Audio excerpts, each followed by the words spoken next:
দুই ঠিকাদার কর্মীকে প্রেমের ফাঁদে ফেলে ভারতের তৃতীয় সর্বোচ্চ নৌঘাটির গুরুত্বপূর্ণ তথ্য হাতিয়ে নিয়েছে পাকিস্তান। এতে পাচার হয়েছে ঘাটির সংবেদনশীল এলাকার ছবি, ভিডিও, নথিসহ বিভিন্ন ভবনের নকশা। এমন অভিযোগ উঠেছে পাকিস্তানের জাতীয় গোয়েন্দা সংস্থার বিরুদ্ধে। ভারতীয় জাতীয় গোয়েন্দা সংস্থার দাবি, নারী গোয়েন্দাকে ব্যবহার করে সুকৌশলে হাতিয়ে নেওয়া হয়েছে ভারতীয় নৌবাহিনীর গুরুত্বপূর্ণ তথ্য। এই ঘটনায় গত মঙ্গলবার পর্যন্ত 2 জনকে আটক করেছে দেশটির NIA।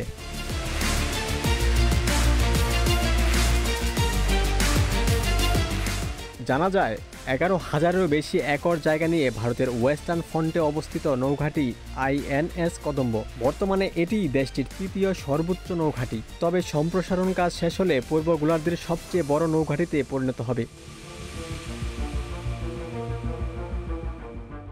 ভৌগোলিক অবস্থানগত কারণে ভারতের সবচেয়ে গুরুত্বপূর্ণ ঘাঁটিগুলোর একটি হিসেবে বিবেচনা করা হয়ে থাকে INS কদম্বকে। সামরিক ও প্রতিরক্ষা খাতে কৌশলগত ব্যাপক অবদান রয়েছে। তবে চতুর্দিক নিরাপত্তায় মোড়া এই ঘাঁটির সংবেদনশীল তথ্য হাতিয়ে নিয়েছে পাকিস্তান।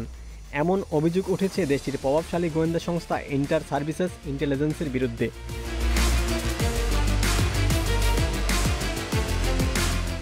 এদিকে ভারতীয় গণমাধ্যমগুলোর দাবি, ওই নৌঘাঁটিতে কর্মরত 2 সিভিলিয়ান ঠিকাদার কর্মীদের হানি ট্র্যাপে ফেলে তথ্য হাতিয়ে নেয় নাফিসা জান্নাত নামে এক পাকিস্তানি নারী গোয়েন্দা, যার সাথে 2023 সাল থেকে পরিচয় ছিল ওই 2 কর্মীর।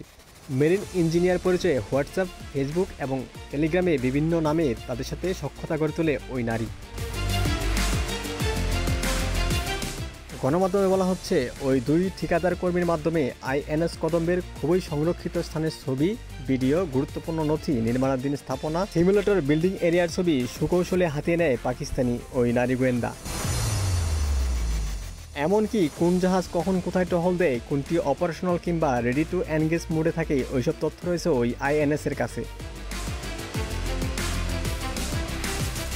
তবে আটক 2 ব্যক্তির ভাষ্যমতে প্রতি মাসে তাদের 5,000 রুপি দেয়া হতো। টানা 8 মাস টাকা দিয়ে প্রেমের ফাঁদে ফেলে তাদের বিশ্বাস অর্জন করে পাকিস্তানি গোয়েন্দা সংস্থা। সম্প্রতি তাদের মাধ্যমে পাচার হয় ভারতীয় নৌবাহিনীর গুরুত্বপূর্ণ তথ্য। ওমর ফারুক, ঢাকা প্রকাশ।